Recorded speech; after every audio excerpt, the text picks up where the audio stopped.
میرے واجب الاحترام دوستوں بزرگوں، رمضان المبارک کا دوسرا جمعہ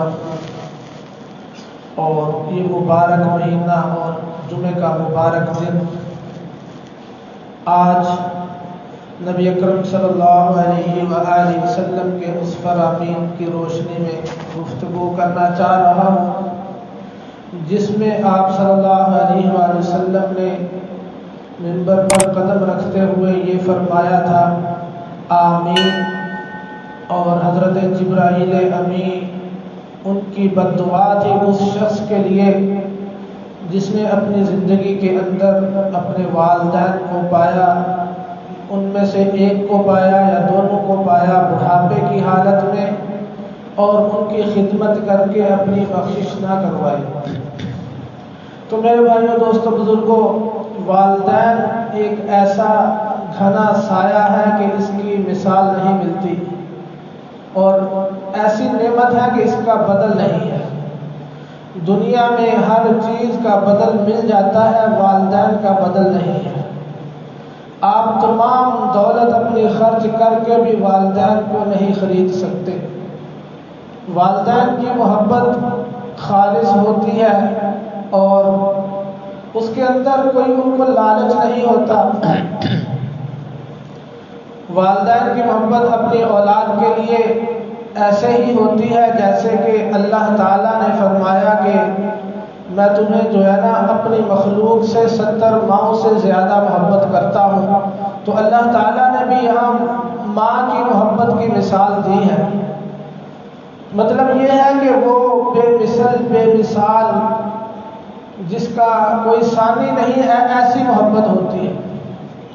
تو ہمیں والدین کی قدر کرنی چاہیے۔ نبی اکرم صلی اللہ علیہ وآلہ وسلم نے ارشاد فرمایا کہ جس کے والدین اس سے راضی ہیں اللہ تعالیٰ بھی اس سے راضی ہوں گے، اور جس کے والدین اس سے ناراض ہیں اللہ تعالیٰ بھی اس سے ناراض ہوں گے۔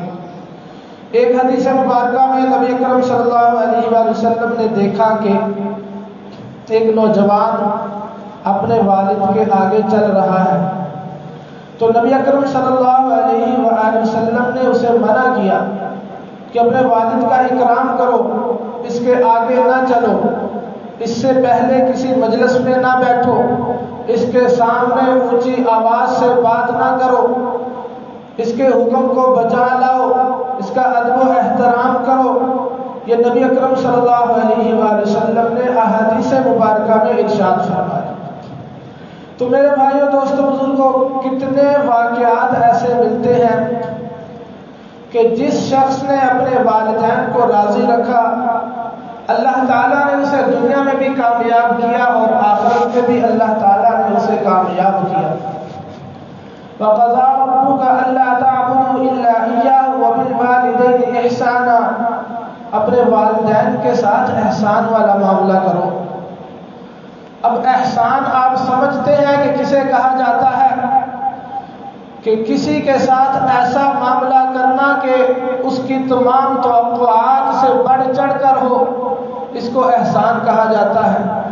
تو ہمیں والدین کے ساتھ ایسا ہی معاملہ کرنا چاہیے، اور والدین کے سامنے اپنے آپ کو ہیج کر دینا چاہیے، اپنے آپ کو بچھا دینا چاہیے، اپنے آپ کو جھکا دینا چاہیے، اپنے آپ کو زیر و زبر کر دینا چاہیے، اپنے آپ کو ملیا میٹ کر دینا چاہیے، اپنے آپ کو غلام بنا لینا چاہیے، اپنے آپ کو نوکر سمجھنا چاہیے، پھر جا کر بھی والدین کا حق ادا نہیں ہوگا۔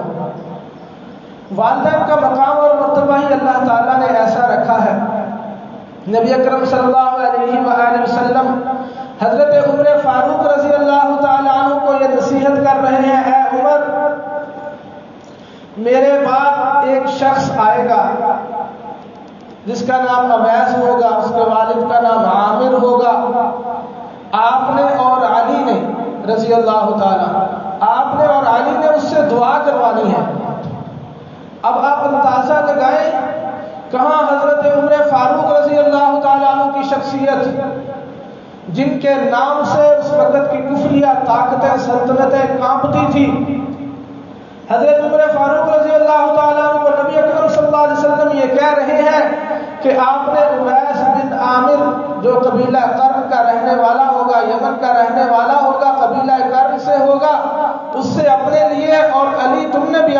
دعا کروانی ہے۔ یہاں ایک بات بتاتا چلوں کہ حضرت عمر فاروق رضی اللہ تعالیٰ عنہ کو اور حضرت علی رضی اللہ تعالیٰ عنہ کو کسی کی دعا کی ضرورت نہیں تھی۔ اللہ کے پیارے نبی صلی اللہ علیہ وسلم نے ہمیں یہ بتانا تھا، ہمیں یہ پیغام پہنچانا تھا کہ ایک شخص جس نے والدین کی خدمت کر کے اس مقام کو حاصل کر لیا ہے کہ اب نبی اکرم صلی اللہ علیہ وسلم اپنے خلفاء کو یہ حکم دے رہے ہیں کہ اس سے جا کر دعا کرو۔ ہمیں یہ پیغام دینا تھا کہ والدین کی قدر و منزلت اور والدین کی خدمت کرنے سے اللہ تعالیٰ وہ مقام دیتے ہیں جو کسی اور عبادت سے نہیں ملتا۔ والدین کی قدر و منزلت کرنے سے، ان کی خدمت کرنے سے اللہ تعالیٰ اس مقام پر پہنچا دیتے ہیں جو کسی اور عبادت سے نہیں ملتا۔ یہ وہ مقام ہے جو حج کرنے سے، ذکر اذکار کرنے سے، روزہ رکھنے سے، نمازیں پڑھنے سے، شب داری کرنے سے، زکوٰۃ دینے سے، اللہ کے راستے میں خرچ کرنے سے، جہاد کرنے سے، اپنی جان کے نذرانے لٹا دینے سے اور اللہ تعالیٰ کی ہر طرح سے حکموں کی بجا آوری لانے سے نہیں حاصل ہوتا، جو والدین کی خدمت کرنے سے حاصل ہوتا ہے۔ تو میرے بھائیوں، دوستوں، بزرگوں، نبی اکرم صلی اللہ علیہ وسلم کے فرمان کے مطابق حضرت عمر فاروق رضی اللہ تعالیٰ عنہ ہر سال حاجیوں میں ڈھونڈتے۔ آپ صلی اللہ علیہ وسلم تو دنیا سے رخصت ہو گئے، حضرت عمر فاروق رضی اللہ تعالیٰ عنہ کا دور ہے۔ قبیلے آتے ہیں حج کرنے، حضرت عمر فاروق رضی اللہ تعالیٰ عنہ سے پوچھتے ہیں کوئی اویس نامی یمن سے آیا ہے کہ نہیں آیا؟ جواب ملتا نہیں آیا۔ ڈیوٹی لگائی جاتی ہے کوئی ایسا شخص ملے تو اسے میرے پاس لایا جائے۔ ایک سال حضرت عمر فاروق رضی اللہ تعالیٰ عنہ نے سب کو جمع کیا، حاجیوں کو جو حج کرنے آئے ہوئے تھے، اور ان کو جمع کر کے سب میں سے تلاش کیا، کہا کہ باقی لوگ بیٹھ جائیں، صرف یمن والے کھڑے رہے۔ تمام کے تمام لوگ بیٹھ گئے اور یمن والے کھڑے رہے۔ پھر حضرت عمر فاروق رضی اللہ تعالیٰ عنہ نے کہا کہ قبیلہ کرن کے لوگ کھڑے رہے، باقی بیٹھ جائیں۔ قبیلہ کرن کے لوگ کھڑے رہے، وہ دو چار تھے۔ پھر آپ نے کہا کہ آپ میں سے کوئی اویس ہے یا اسے کوئی جانتا ہے؟ تو ایک آدمی کہنے لگا کہ وہ میرا بھتیجا ہے، میرے ساتھ آیا ہے۔ تو آپ رضی اللہ تعالیٰ نے کہا کہ وہ کہاں ملے گا؟ تو اس شخص نے کہا کہ وہ تو باہر اونٹ چرانے گیا ہوا ہے، وہ تو تھوڑا سا ذہنی توازن اس کا درست نہیں ہے، آپ اس کا کیوں پوچھ رہے ہیں؟ حضرت عمر فاروق رضی اللہ تعالیٰ عنہ نے کہا کہ ذہنی توازن اس کا نہیں، آپ کا درست نہیں۔ آپ مجھے بتائیں کہ وہ کہاں پہ ہے، کس طرف کو گیا ہے؟ حضرت عمر فاروق رضی اللہ تعالیٰ عنہ حضرت علی کو ساتھ لیتے ہیں، حضرت علی کو ساتھ لے کر چلتے ہیں۔ حضرت اویس کو ڈھونڈتے ڈھونڈتے دیکھتے ہیں کہ ایک درخت کے نیچے اویس قرنی رضی اللہ تعالیٰ عنہ رحمت اللہ علیہ نماز ادا کر رہے، اور نبی اکرم صلی اللہ علیہ وآلہ وسلم نے حضرت عمر فاروق رضی اللہ تعالیٰ عنہ کو نشانیاں پہلے ہی بتا دی تھی کہ اویس جو ہوگا وہ درمیانے قد کا ہوگا، کالے رنگ کا ہوگا، اور اس کے جسم پر ایک سفید داغ اور دھبا ہوگا جس سے وہ پہچانا جائے گا۔ آپ اگر اسے پاؤ، آپ اگر اس کے پاس جاؤ تو اپنے لیے دعا کروانا۔ حضرت عمر فاروق رضی اللہ تعالیٰ عنہ نے نبی اکرم صلی اللہ علیہ وسلم کے فرامین کی روشنی میں اس پر نظر دوڑائی، نبی اکرم صلی اللہ علیہ وسلم کے فرامین کو یاد کرتے ہوئے اس کو پہچان لیا، اور اسے جا کر پوچھتے ہیں کہ تیرا نام کیا ہے؟ وہ کہتا ہے کہ آپ کو میرے نام سے کیا غرض ہے؟ پھر حضرت علی رضی اللہ تعالیٰ عنہ تعارف کرواتے ہیں کہ یہ وقت کے امیر المومنین ہے، حضرت عمر فاروق رضی اللہ تعالیٰ عنہ ہے، اور نبی اکرم صلی اللہ علیہ وآلہ وسلم نے اس غرض سے ہمیں آپ کے پاس بھیجا ہے۔ جب وہ یہ سنتے ہیں تو کانپنے لگتے ہیں، تھر تھرانے لگتے ہیں، اور آپس میں گفتگو ہونے لگتی ہے کہ نبی اکرم صلی اللہ علیہ وآلہ وسلم نے واقعی یہ حکم دیا تھا آپ کو؟ حضرت اویس قرنی پوچھتے ہیں کیا میرے محبوب صلی اللہ علیہ وسلم نے واقعی میرا نام لیا تھا؟ کہاں میں اور کہاں حضرت عمر فاروق رضی اللہ تعالیٰ؟ ساری دنیا کے تابعین مل جائیں، ایک صحابی کے پاؤں کی خاک کو نہیں پہنچ سکتے. ہمارا یہ ایمان ہے، عقیدہ ہے. ساری دنیا کے جلیل القدر تابعی، تبع تابعین، اولیاء اللہ مل جائے، اس بات کا مقابلہ نہیں کر سکتے کہ جس آنکھ نے، جس جسد نے نبی اکرم صلی اللہ علیہ وآلہ وسلم کو چھوا ہو، جس آنکھ نے نبی اکرم صلی اللہ علیہ وسلم کو دیکھا ہو، اس کا مقابلہ نہیں ہو سکتا. اس کے پائے تک نہیں پہنچ سکتے، اس کے مقام کو نہیں پا سکتے. مگر یہاں معاملہ الٹ ہے. دو جلیل القدر صحابہ حضرت اویس قرنی کے سامنے کھڑے ہیں کہ ہمارے لیے دعا کیجیے، ہاتھ اٹھائیے. حضرت اویس بھی پریشان ہو جاتے ہیں کہ میں آپ کے لیے دعا کروں، کہاں آپ کا مقام اور کہاں میں. تو میرے بھائیوں، دوستوں، بزرگوں، یہاں بات سمجھانا چاہتے ہیں نبی اکرم صلی اللہ علیہ وسلم کہ اویس قرنی رضی اللہ تعالیٰ عنہ، انہوں نے والدین کی خدمت کر کے وہ مقام حاصل کر لیا کہ اب ابو بکر، عمر فاروق اور علی کو بھی ان کے دروازے پہ بھیجا دعا کروانے کے لیے.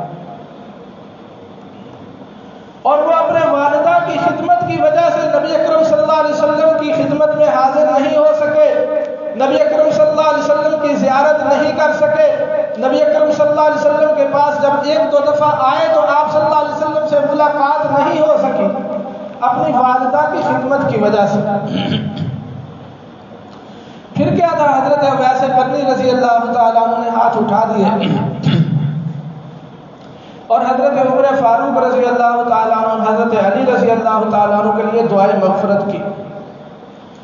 میرے بھائیوں، دوستوں، بزرگوں، حضرت موسیٰ کا واقعہ بڑا مشہور ہے. حضرت موسیٰ علیہ السلام نے پوچھا کہ یا اللہ، میرا جنتی ساتھی کون ہوگا، مجھے بتا دیجئے ذرا. تو اللہ تعالیٰ نے کہا کہ اے موسیٰ، تیرا جنت میں ساتھی فلاں کسائی ہے، فلاں کساب ہے. حضرت موسیٰ پریشان ہو گئے، دل میں سوچنے لگے کہ فلاں کساب میرا ساتھی. کہاں حضرت موسیٰ علیہ السلام جلیل القدر انبیاء میں سے ہیں، کلیم اللہ ہیں، جو اللہ تعالیٰ سے کلام کرتے ہیں، اور کہاں فلاں کساب. تو دن ہوتا ہے، صبح کا وقت، حضرت موسیٰ علیہ السلام اس کساب کو ڈھونڈنے کے لیے نکل پڑتے ہیں. دیکھتے ہیں ایک کساب نے اپنے کھوکھے پر بیٹھا ہوا ہے، اپنے پھٹے پر بیٹھا ہوا ہے، گوشت بنا رہا ہے، کاٹ کاٹ کر لوگوں کو دے رہا ہے. حضرت موسیٰ علیہ السلام وہاں جا کر ٹھہر جاتے ہیں، ایک اوٹ میں بیٹھ جاتے ہیں. شام کا وقت ہوتا ہے. جیسے ہی وہ قصاب اپنی دکان بند کرتا ہے اور کچھ گوشت کا ٹکڑا ساتھ لیتا ہے، اپنے تھیلے میں ڈالتا ہے، اپنے سائیکل کے ساتھ، اپنی سواری کے ساتھ، جو بھی ہوگی اس وقت کی، اس کے ساتھ لٹکا کر گھر کو چل دیتا ہے. حضرت موسیٰ علیہ السلام بھی اس کے پیچھے پیچھے چلنا شروع کر دیتے ہیں. حضرت موسیٰ اس کے پیچھے پیچھے جا رہے ہیں. وہ اپنے گھر میں داخل ہونے لگتا ہے. حضرت موسیٰ علیہ السلام بھی اجازت طلب کرتے ہیں کہ اگر مجھے اجازت ہو تو میں بھی آپ کے ہاں آ جاؤں، آپ کا مہمان بننا چاہتا ہوں. وہ کہتے آئیے جناب، تشریف لائیے، بیٹھیے. حضرت موسیٰ علیہ السلام اس قصاب کے گھر میں داخل ہو جاتے ہیں، بیٹھ جاتے ہیں. اس کی نقل و حرکت چیک کر رہے ہیں، نوٹ کر رہے ہیں، دیکھ رہے ہیں کہ یہ کیا معاملہ کرتا ہے جس کی وجہ سے اللہ تعالیٰ نے اس کو جنت میں موسیٰ علیہ السلام کا ساتھی بنا دیا ہے. تو میرے بھائیوں، دوستوں، بزرگوں، حضرت موسیٰ علیہ السلام کیا دیکھتے ہیں کہ وہ قصاب گھر میں جا کر خود سے اپنی ہنڈیاں تیار کرتا ہے، گوشت کو کاٹتا ہے، صاف کرتا ہے، دھوتا ہے، ہنڈیا میں ڈالتا ہے، پکاتا ہے. اس کو گالنے کے بعد، اس کو پکانے کے بعد اپنے ہاتھ سے روٹیاں پکاتا ہے. روٹیاں پکانے کے بعد کھانا لے کر اپنی بوڑھی والدہ جو کہ چارپائی پر لیٹی ہوئی ہے اس کے سامنے بیٹھ جاتا ہے. والدہ کو ہاتھ سے اٹھا کر ٹیک لگا کر بیٹھ جاتا ہے، والدہ کو ٹیک دے کر بیٹھ جاتا ہے. ایک ہاتھ سے لقمے توڑ کر والدہ کے منہ میں ڈالتا ہے، پانی پلاتا ہے، والدہ کی خدمت کرتا ہے. اس کے بعد پھر حضرت موسیٰ علیہ السلام کی طرف متوجہ ہوتا ہے. جب والدہ نے کھانا کھا لیا تو والدہ دعا دیتی ہے اور حضرت موسیٰ علیہ السلام پوچھتے ہیں کہ یہ والدہ، بوڑھی والدہ کیا کہہ رہی تھی. تو میرے بھائیوں، دوستوں، بزرگوں، وہ قصاب کہتا ہے کہ یہ میری بوڑھی والدہ ہے، بوڑھی ہو چکی ہے، ایسے ہی دعائیں دیتی رہتی ہے، ایسے ہی بڑھ بڑھاتی رہتی ہے، ایسے ہی باتیں کرتی رہتی ہے کہ اللہ تجھے موسیٰ کا جنت میں ساتھی بنائے۔ کہاں موسیٰ علیہ السلام اور کہاں میں عام آدمی، ایک کسائی اور کساب۔ تو حضرت موسیٰ علیہ السلام اسے کہتے ہیں کہ تیری والدہ نے تجھے موسیٰ کا ساتھی بنا دیا۔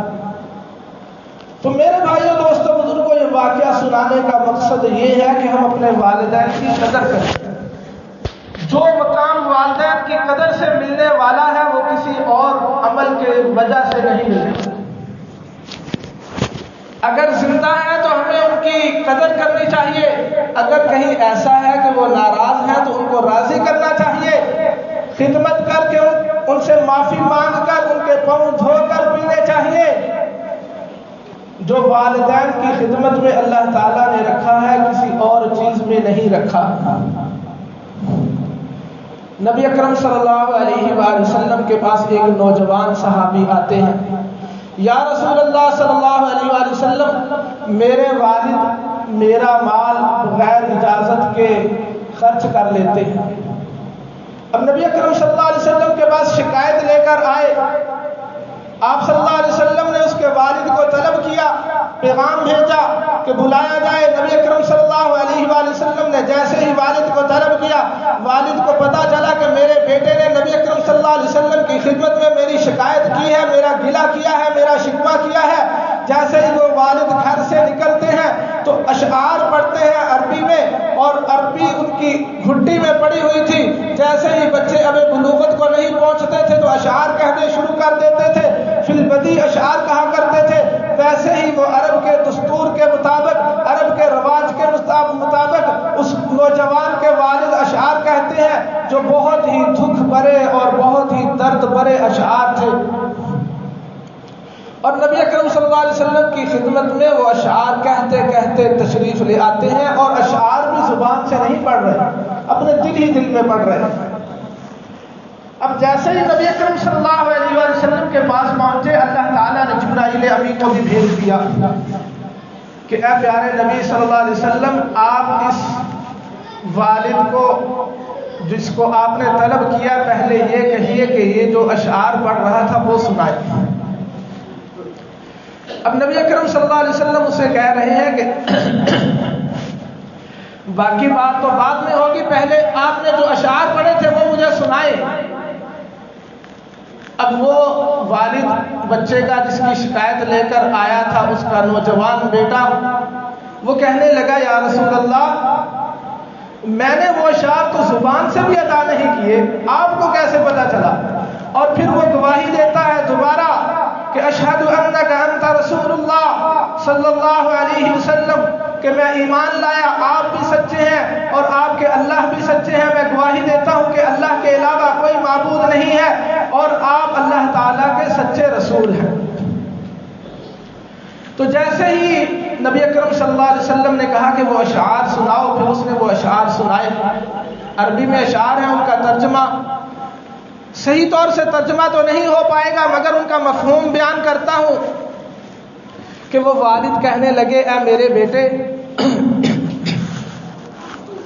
اے میرے بیٹے، جب سے تو پیدا ہوا ہے اس وقت سے ہم نے اپنے لیے جینا چھوڑ دیا ہے، ہم نے آپ کے آرام اور سکون کے لیے اپنی جوانیوں کو گلایا ہے، اپنی جوانیوں کو کھپایا ہے، ہم نے دن دیکھا نہ رات دیکھی، ہم نے تیرے لیے سب کچھ اپنا قربان کیا، تیرے آرام اور سکون کے لیے ہم نے تپتی ہوئی دھوپ کے اندر بھی کام کیا اور ٹھٹھرتی ہوئی سردیوں کے اندر بھی کام کیا، اپنی جوانی کو ہم نے تجھ پر قربان کیا، تو بیمار ہوتا تھا ہم تیرے سے زیادہ بیمار ہوتے تھے، تو روتا تھا ہم تیرے سے زیادہ روتے تھے، تو رات کو اٹھتا تھا ہم تڑپ جاتے تھے، تو رات کو پیشاب پخانہ بیچ میں کر دیتا تھا، تیری والدہ اس کو دھوتی تھی، تجھے سوکھے پہ لٹاتی تھی، خود گیلے پہ لیٹتی تھی، تو پروان چڑھتا گیا، تو بڑا ہوتا گیا، تیرے بازو میں طاقت آتی گئی،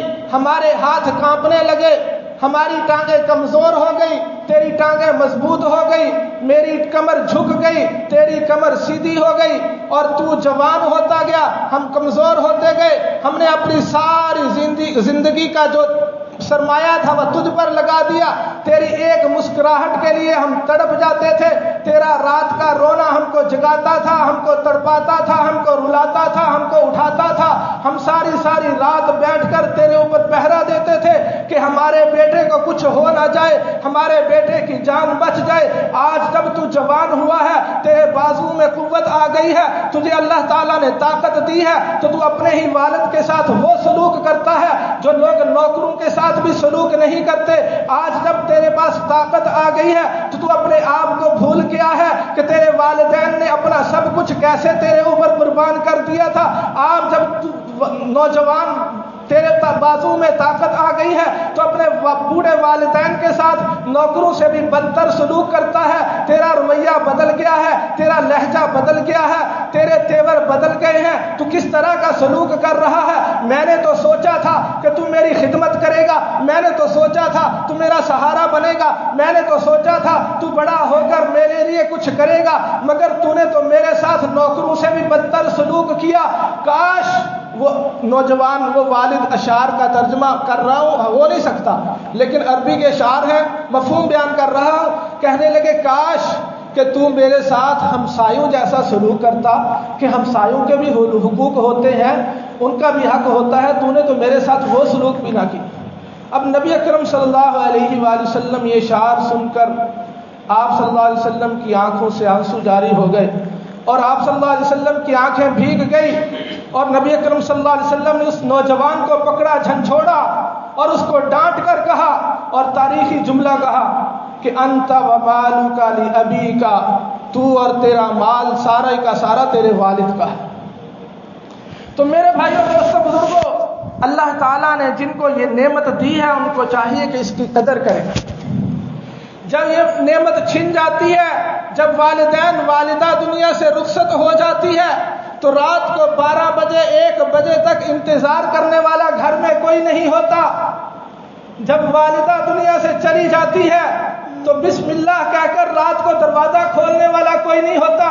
جب والدہ کا سایہ دنیا سے اٹھ جاتا ہے، سر سے اٹھ جاتا ہے، تو بسم اللہ کہہ کر بوسہ دینے والا کوئی نہیں ہوتا۔ جب والدہ کا سایہ اٹھ جاتا ہے تو بسم اللہ کہہ کر سینے سے لگانے والا کوئی نہیں ہوتا۔ جب والدہ کا سایہ اٹھ جاتا ہے تو رات کو ساری رات کروٹیں بدل کر اپنے پیارے بیٹے کا جو کہ باہر گھوم رہا ہے اس کا انتظار کرنے والا کوئی نہیں ہوتا۔ جب والدہ کا سایہ سر سے اٹھ جاتا ہے تو رات کو یہ کہنے والا کوئی نہیں ہوتا بیٹے میں نے تیرے لیے دودھ رکھا ہوا ہے، دودھ پی کے سونا۔ میرے بھائیوں دوستوں بزرگوں، یہ ایسی نعمت ہے کہ اس کی اگر ہم نے قدر نہ کی تو ہم سے بڑا خسارے والا، نقصان والا کوئی نہیں ہوتا۔ جب والدہ کا سایہ اٹھ جاتا ہے تو پھر یہ جو جملے ہوتے ہیں پیار و محبت والے، میرے لال اور میرے چاند، یہ کہنے والا کوئی نہیں ہوتا۔ قدر کر لو جن کی مائیں زندہ ہیں، اگر کوئی غلطی ہو گئی ہے، کوئی کوتاہی ہو گئی ہے، ان کی خدمت میں کوئی ناراضگی ہو گئی ہے تو ان کو راضی کر لو، یہی ہمارا سرمایہ ہے۔ نبی اکرم صلی اللہ علیہ وآلہ وسلم کی حدیث جس سے میں نے بات شروع کی تھی کہ آپ صلی اللہ علیہ وسلم نے فرمایا کہ جس نے اپنے والدین کو زندگی میں بڑھاپے کی حالت میں پایا، اگر ان کی قدر کر کے، ان کی خدمت کر کے جنت کے اندر مقام نہ بنا لیا تو اس سے بڑا بدبخت کوئی نہیں ہے، وہ ہلاک ہو جائے شخص۔ اب نبی اکرم صلی اللہ علیہ وسلم کی اس دعا سے، اس بد دعا سے بچنے کے لیے اپنے والدین کی خدمت کے سوا اور کوئی چارہ کار نہیں ہے۔ تو اللہ رب العزت سے دعا ہے کہ اللہ تعالیٰ مجھے اور آپ کو صحیح معنوں میں اس نعمت کی قدر کرنے کی توفیق عطا فرمائے۔